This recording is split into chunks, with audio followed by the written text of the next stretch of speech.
Let's do it. All right. Welcome to Coffee Talk Tuesday. My name is Shalise Stevens, and I'm here with Trip Mitchell, my co-host, and our guest today, Shawn Newell. Thank you so much, Shawn, for being on our show. Great. Thank you for having me. So Shawn is a former U of U football player. And I just confessed to Shawn that I worked at the UNLV football program, which compared to U of U is the doormat. So they always looked up when we played the University of Utah.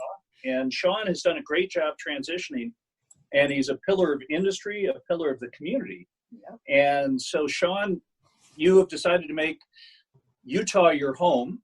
And you originally, if I'm correct, you grew up in Southern California. Yes. And matriculated to the U of U, and now it's your home. What about Utah makes it so special for you and your family? Well, now it's because I have a number of family members here with my kids and my grandkids. But my wife and I did not plan on staying here. My wife's from Southern California as well. And we tried to leave as soon as I graduated, but didn't find the right job opportunities. And we were expecting our first child, and we thought, well, we better have a paycheck before we go off running someplace and not be able to survive. So we decided to stay. Yeah, I understand that. I moved back here right before I had my daughter. We were only going to be here for 6 months, and she turned 12 in March. Well, it could be Shalise is just bad at math. Yeah. Well, that's the thing. Every season is a year, just to let you know. Okay, well, thank you. Okay, we're there to help. Well, Shawn, you also played for the Chicago Bears, is that correct? Well, I was on the team for a year. I was injured my very first year, and my injuries just I couldn't recover, so I had to resign. And, I determined early on that I was going to resign instead of being waived, because waive means goodbye, and resign means there's still a little glimmer of hope. So well, that was a long time ago. Shalise, a lot of people think that if you've got an opportunity to play pro football, it's a great living. It is anything but a great living. And especially, Shawn, when you played, you probably didn't, your contract was maybe $125,000, which sounds like a lot of money. But no, not even that much. Our rookie contracts were $40,000 a year, and you got a $20,000 bump every year after that.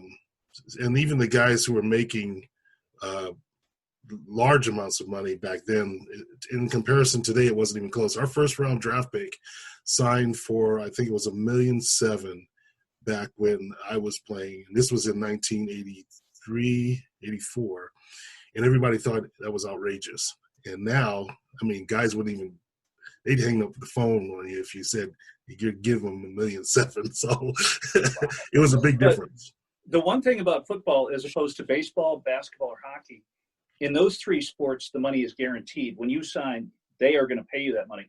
In football, except for just a handful of quarterbacks, that money is not guaranteed. So they can cut you at any point if you get hurt. Yep. It is a horrible, horrible business for the players. So the only reason I bring that up is mamas and daddies, don't have your sons grow up to be football players. Unless they're a quarterback. I beg to differ. I do it all over again, so I beg to differ. Well, it's experience and it's living life, right? Yeah, you got to take those without a doubt. One of my buddies got cut in the parking lot he played at Purdue. Oh. And he was 6'5" and 300 pounds, but he did not have blazing speed. His 40 time was 4 minutes. And he jokes that he got cut in the parking lot. He made it a couple days in, but his goal was to play for he grew up in Chicago, and his goal was to play for the Bears, and he didn't make it. But hey, he got a college scholarship, and that's what it's all about. It's graduation. And you not only graduated from the community college, but and then you got a master's degree. So you strongly believe in education. Oh, without a doubt. It took me a few years. I did it kind of backwards. I graduated from the U first, and then I went to Salt Lake Community College. That is the other way. Yes. With Shalise, I have to tell her some things. But well, it was interesting. My first 2 years of college, I thought that I had gone to the most ultimate party in life, and I didn't do very well in my classes, and it came back to bite me a little bit. But my last 2 years, I really fought to graduate. And when I started my career in sales at Industrial Supply, I didn't know what I was doing. I had no idea what sales and marketing or any of those things were. So I decided that I'd go find a way to get trained. So I looked up Salt Lake Community College. They had a marketing management program, and I dove in head first. And that was one of the greatest experiences and the greatest choices I'd ever made in my life to do that. Because that's rare for someone who's had success on the field, and you're a charming guy. People probably like you right off the bat. But most people don't realize that marketing and sales is a profession, and there's some key things that you've got to learn. Big time. And it's not easy. Everybody not everybody, but sales gets a pretty bad name out there. But if you really look at it, we're all being marketed to, and we're all being sold to every single day. And to understand the nuances of sales and marketing is tough, not just to know it, but to be able to implement the skill sets that are necessary to have customers believe in you and trust in you and value you, and to bring something to the table for them as well. So I really get a lot out of it, and I take a lot of pride in being in this position. So the example, I worked for a big industrial company at one point, and the example they told us is, if you're a sales rep, the day after the Super Bowl, you're going in to talk to a buyer. And this buyer might see 12 or 14 sales reps over the course of the day, and you want to talk to that person first about the Super Bowl. Mm-hmm. Well, by the second or third rep that comes in, they've talked all they want. And so my company, they believe that you go in and you talk about your products, goods, and services, all the stuff that we learn first. And then you try to read the client, and if they want to do small talk afterwards, which is the opposite of how I conduct things. Yeah. I like to have fun first and do the work later. But they talk to professionalism of sales. And in the field of pro sports, I get a lot of people, being a sportscaster for a number of years, people saying, how do I work for teams? And you can work for any professional sports team in the world if you can do one thing, and that's sell. If you go in as an intern and you can sell tickets or advertising packages, that's hard to do. But if you can do it, you can climb any organization. Yeah. I'm actually taking the marketing and business program right now at SLCC as well. And I agree with you, Shawn. Like, I love sales and marketing so much. And I never thought that I would necessarily like sales, but it's so much fun. And now with the marketing, that's what you do, is you just learn how to sell a product in the best way. So, Shawn, what's the biggest thing you learned at the community college about sales and marketing? It's probably making sure that you put all the knowledge that you learned during your coursework together through all the courses into a package that works for you. You can't really sell or market anything trying to do it the way somebody else wants to do it. As a team, you figure that out. But for the most part, you have to come up with your own style. You have to come up with your own ideas and your own plan and set forth to do it in a manner that's comfortable to you and that's enjoyable. Because if you don't enjoy it, it's going to show when you're out there in front of people. It's going to show in your work. And I think that's one of the key things that I've learned. And the group aspect there at the college really makes that possible. Yeah, absolutely. And I just think that that's so true too, because then you brand yourself. So you learn how to brand all these other companies and all these other things that you're doing. But during that process, you learn how to brand yourself, which speaks to your skills and what you can do, and where you can shine, basically.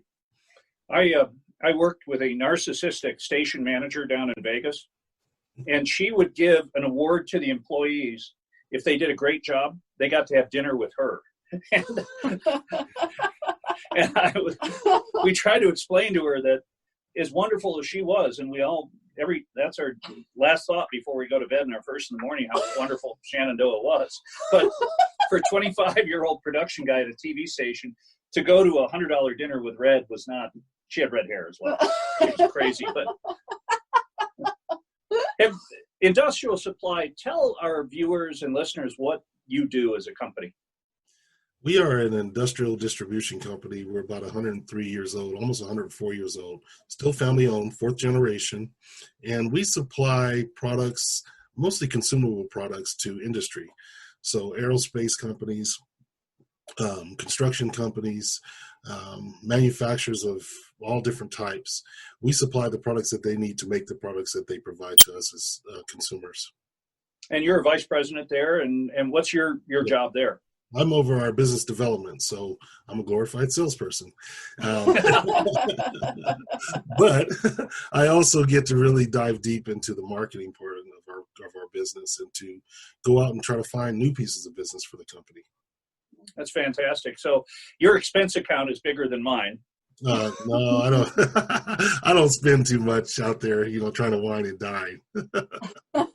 It's funny. The company I worked for, the one thing you could get fired for was not spending every dime of your expenses every month. Yeah. And so we had $2,000 to spend on clients every month. Wow. And they give you a company credit card, and I got to admit that was fun. A lot of jazz games you can go to. Right. Yeah. See, that's why we just need to put our budget up, so then we can start, having more fun with our clients. Well, Keisha is nice enough to help us on some of our shows, and she's doing an amazing job. So, but a big part of your life is giving back to the state of Utah. Can you talk about what the favorite things you get to do from that perspective? I get joy out of everything that I do to bring, first of all, to evoke change within our communities, to help bring our communities together, and to also serve in different areas. I do a little too much, my wife says sometimes, but I always tell her that, the greatest rewards that I can take away from my life will be that I left a touch somewhere on somebody else's life and was a positive influence. So I spend a lot of time working in education, in the civil rights area, and just community connections and bridge building. Well, we are at a tumultuous time in our country's history. And what would you say that the biggest lesson that you would like people who maybe haven't followed what's been going on, or maybe are taken back a little bit by the protesters, what would you say to those people? It's been a real hard one for me, because this isn't different from anything that's been going on for the last 400 some odd years. We keep repeating the same thing over and over again. And you know what they say about if we don't change something, we will continue to repeat things over and over again. We really have to, as a society, take a look at the history and where the issues are buried that cause these types of concerns. And now through technology, the boiling points that were percolating underneath the surface have come to arise. And to some people, it feels like, oh, this is one incident. This is the Mr. George and his issues, that incident that took place. That's what did it. No, this is all stemming from systemic fatigue and burden and basically a kind of PTSD that these communities have been feeling that has now risen to the top. And now that it's becoming more visible, people are saying, well, wait a minute, this can't be the way it is. But if you take a look at history and you do your homework and you delve into our society and the systemic issues that have created these environments, you start to see this is where it comes from. These things have always been here. And what it is now that's getting people's attention is that visibility. Until you can really see something, you don't really believe it's going on. And I think right now that people can see it and they're feeling it within their bones. Now people want to step up and say something, or they want to. Well, you hit the nail on the head with technology. The Rodney King, if there was no video, that doesn't happen. Yep.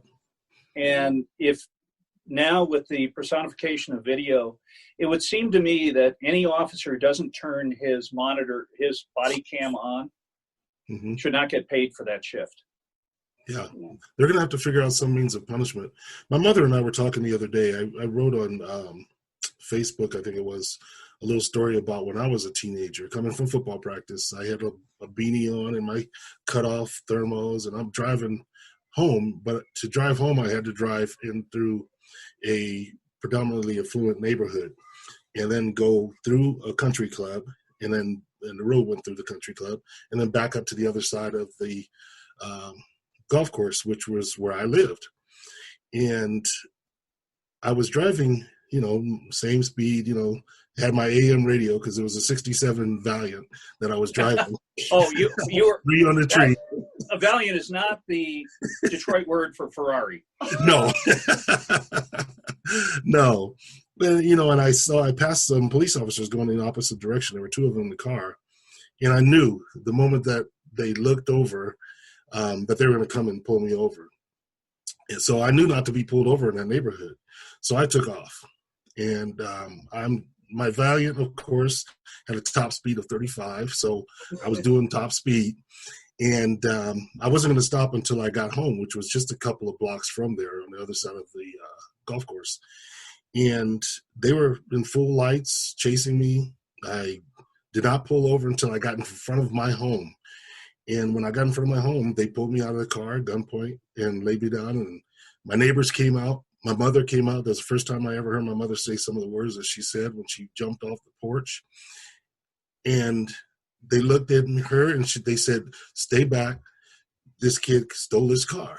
And she said, "That's my husband's car. How is he going to steal my husband's car?" And they didn't say a word. They put their guns away, got in the car, and drove off. Wow. And those are the type of experiences that a lot of us have that grew up in those communities. And there's many more. And, from that day on, and even before that, I knew that I had to be a part of some semblance of change. I kind of went off different ways every once in a while. And, I took some time off to raise my kids and everything, but I taught them about the concerns that we have as citizens of this country where we're not really treated as equals, and the things that they were going to have to watch out for, the things that they could not do that others could do. My kids went to Brighton High School, and I told them, I says, "Hey, look, you can't do what your classmates do. It's sad, it's burdensome, and it's hard, but you have to live a different life. You have to walk in a different path, and you have to do that for your own safety and security, and so that I don't have to be as concerned when you walk outside this door." So those were some of the drivers that I had growing up. Wow, that hits me so hard. And on that note, I think we should take a short break, and I want to talk more about this subject when we come back. Great.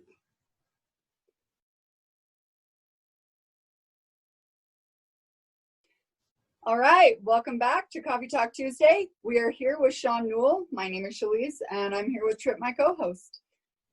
But it's Monday.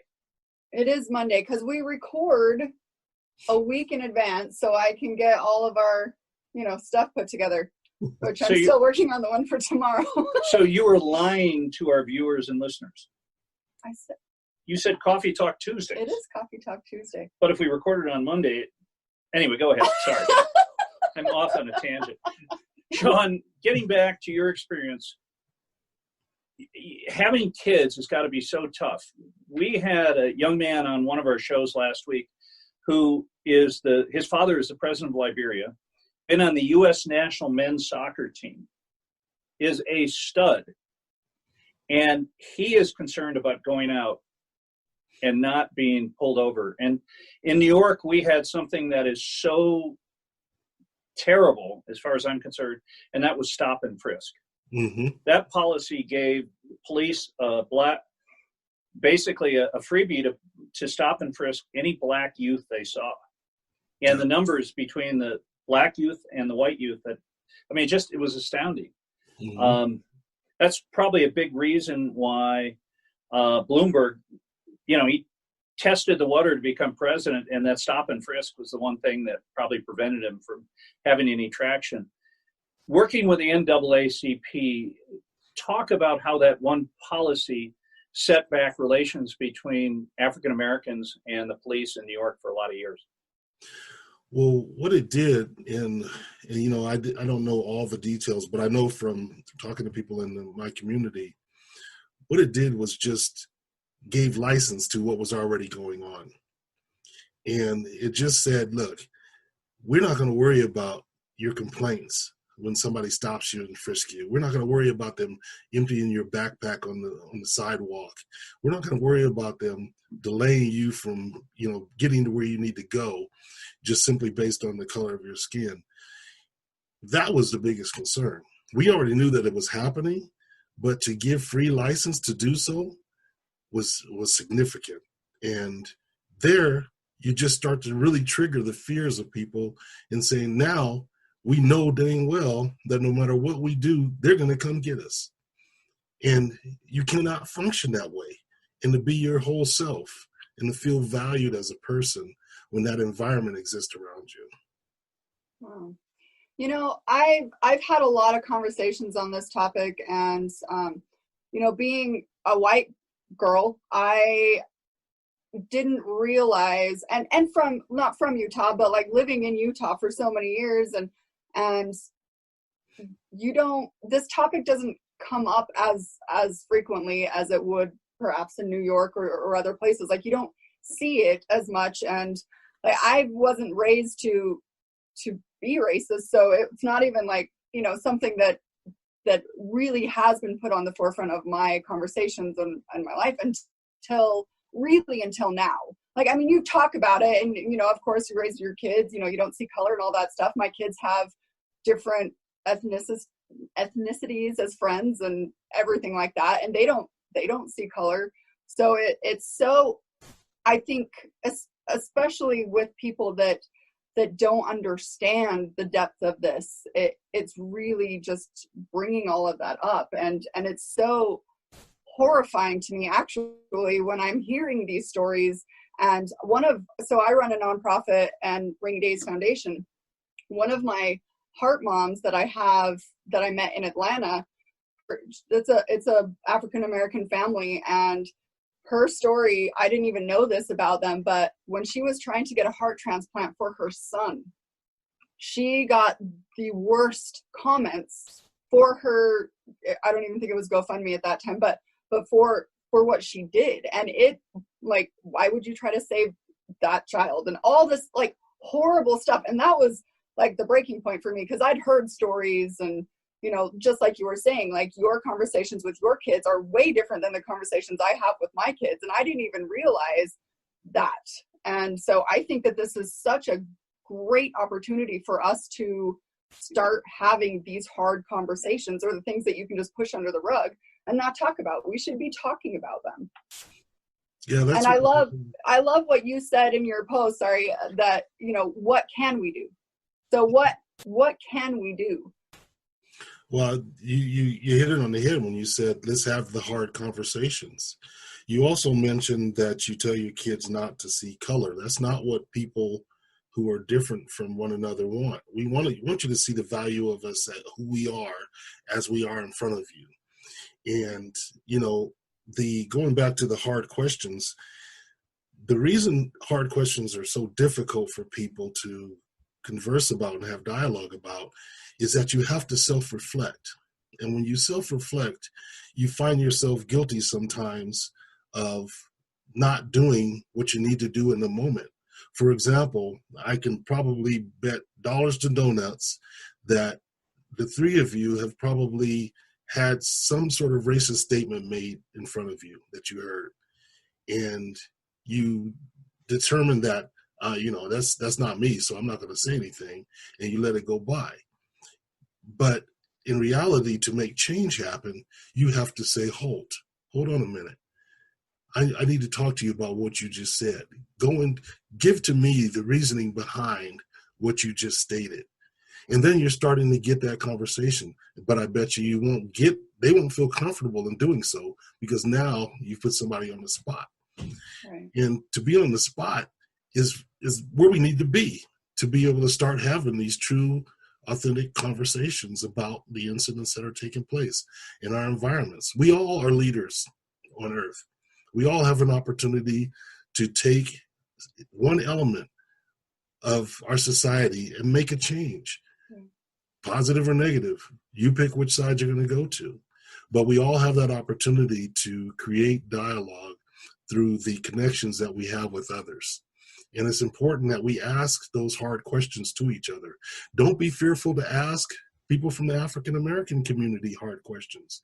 We want to give you our perspective. We want to share with you where we stand. And to this day, people are afraid to ask.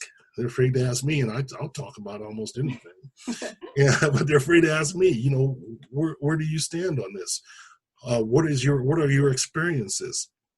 Because once I tell my experiences and they have to hear it and listen and learn from it, now that little seed is planted inside of them. And what I hope is that that little seed grows to where there's compassion and some heartfelt understanding for where others come from, and vice versa. Yeah. Colin Kaepernick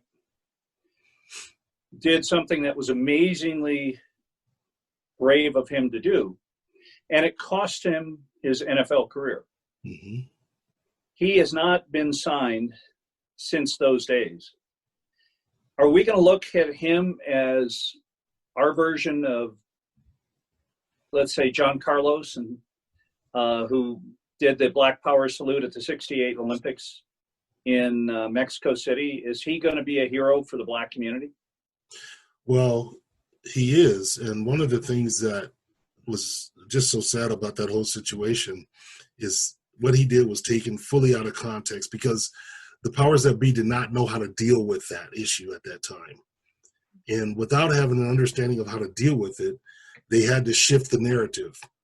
And we run into that on a consistent basis, where the narrative of the message that we try to send out as communities that are marginalized are shifted and is turned to make it into a negative.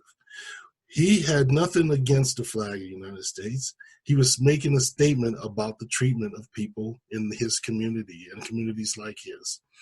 And it just saddened me to no end to have to go through this big old giant thing, and for him to lose his career when he was just trying to make a simple point. Now, a lot of people argue that he was working and he was getting paid. He's a millionaire and he doesn't have any place in doing that.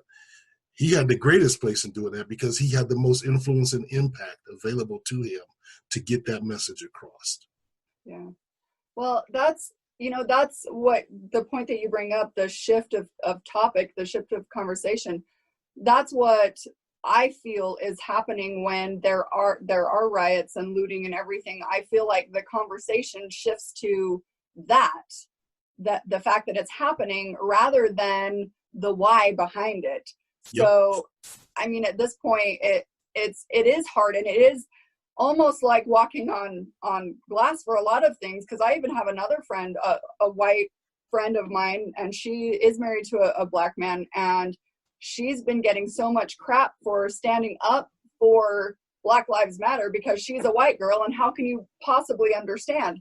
But that in and of itself is like, well, okay, but that's we keep shifting the conversation. It's not getting to the root cause and why. Like, I feel like as a white person, it is my duty to be on your side and to say, like, I have empathy for this this movement and everything, and we should not be like this. No, I don't know. it's an What are your avoidance. thoughts? Yeah, it's an avoidance tactic.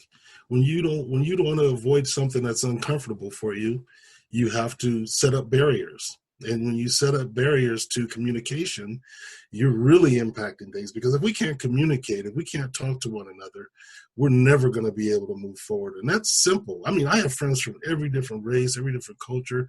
And when we sit together, we have conversations that would make some people just cringe because we're very honest and open. Now, you have to have that trust to do so. Absolutely. Which I understand, and it takes time to build that trust, but you only build that trust through having conversations, and right. by also stating your position when you go into those conversations, and knowing that you're in a safe place to do so. And I think we have to do more of that as a society. So, coming off 2008, when I thought it was just an amazing, amazing occurrence for the United States to elect a Black president. And Barack Obama, who I'm a big fan of, probably didn't do enough, but did a lot to help relations. How did we get in 3.5 short years from then so backed up and in such bad shape? Well, I always like to say these things in the most simplest way possible. When Barack Obama was voted in, his votes came through hope, and people showed up and voted because they had great hope and change and an opportunity to have someone in there that was different, that looked like them, that was also articulate and well-educated, but there was hope. When we look at this last election, people didn't have hope, so they didn't show up to the voting booth. They did not come out and address their concerns through their vote. And that's one of the things we have to do now is people need to show up and vote. I'm afraid that we're going to end up in the same situation for another 4 years if people sit back and think their vote doesn't count. They need to look back again in history and see how their vote counted back in 2008 and show up in 2020. Well, and if you look at the present situation, as I do, and I'm not a fan of it, it was 150,000 votes that were redistributed in Pennsylvania, Wisconsin, and Michigan, and we're in a different situation today. Yep. And I'm not going to say that Mr. Floyd's life wouldn't have been ended because there's a challenge when it comes to policing, but the whole country, I think, is looking at a different situation. And, you know, to quote Michael Shea from Saturday Night Live, he said, "I don't think Mr. Trump is a racist, but I know some of his supporters are." And when in 2009, when Barack Obama became president, a lot of people out there who were big time politicians this day had a meeting and said, we are going to oppose everything Barack Obama wants to get done.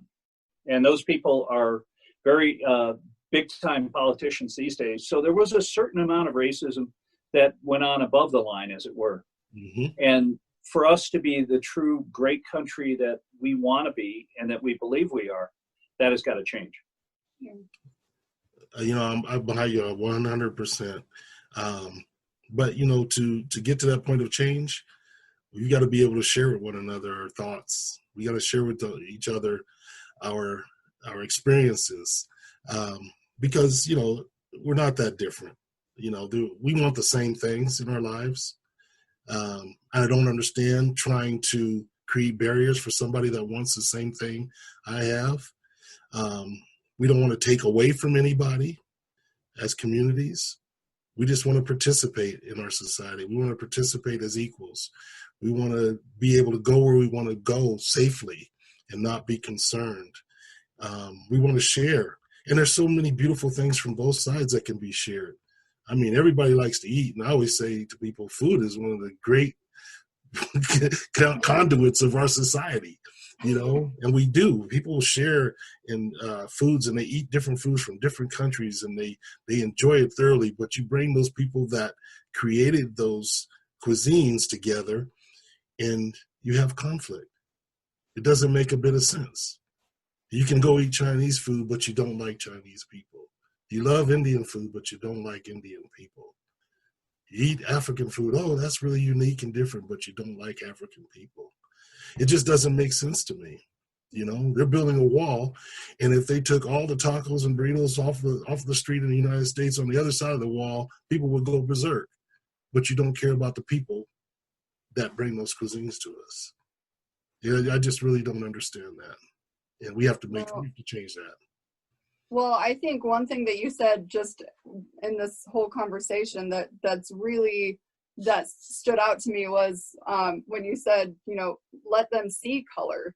And that's a beautiful statement, because again, it's that, like, you know, you kind of walk on eggshells and everything, and you're like, I don't know the right thing to say, but those are, like, it's okay to see that we're different. We didn't have a choice on the color of our skin. Like, none of us did, but it's all beautiful. We didn't have, you know, I'm female, you're male, and I want you to see the difference. So then that's a really good point, that within reason. Not all the difference. Okay. Yeah. G-rated show. I mean, how bland would it be if we all had to wear the same thing every single day? If we all had to walk a certain way every single day? There would just be no thrill and no excitement to going through this process we call life. Difference is energy. Difference is joy and fun. I mean, you want to have something to talk to people about. You want to have something to share with people that, brings you some semblance of joy throughout your day and your lives. And, being the same, doesn't do it. It doesn't do that outside of, the things that we can be different with. Right. But Well, I mean, there's one thing in Utah: you're either blue or red, BYU or Utah. What's funny about that? It's for the fans that's the case, and a few of the players, but for the most part, we as players we all got along. So sometimes after the BYU football game or the Utah football game, we all hang out a little bit, and That's awesome. people just didn't know that what's going on now. It's that way. Yeah, athletes. I love it after being a sportscaster. Where the fans take this much more seriously than the players. And a lot of the older sports radio fans hate it that the players get together in NFL and pray after the game. The Christians do. Yeah. And that they're, shaking hands and doing this. One of the Michael Jordan documentary, he was so upset at Isaiah Thomas. And with the Make-A-Wish Foundation of Northern Utah, we had one of our kids go visit with Isaiah, and Isaiah spent 2 hours with this young man before a game. I will never say another bad thing about Isaiah. But, the idea of athletes having a common theme. Mm-hmm. Hey, we've run out of time, young lady. I know we have. But You've done too good a job. Thank you. Shawn, thank you so much for coming on and talking and telling us your story and everything. This has been really, really, really good. I've really enjoyed this show. I appreciate And Shawn, we'll have you come down to the studio sometime, and whatever food you want to pick up, we will eat it. Great. we will enjoy. Great. Thanks so much for being on the show. All right, Thank guys. you for having me. Thank you great for day. listening. Thank you for supporting, and we will see you next week On Monday. on Monday, on Tuesday. Bye.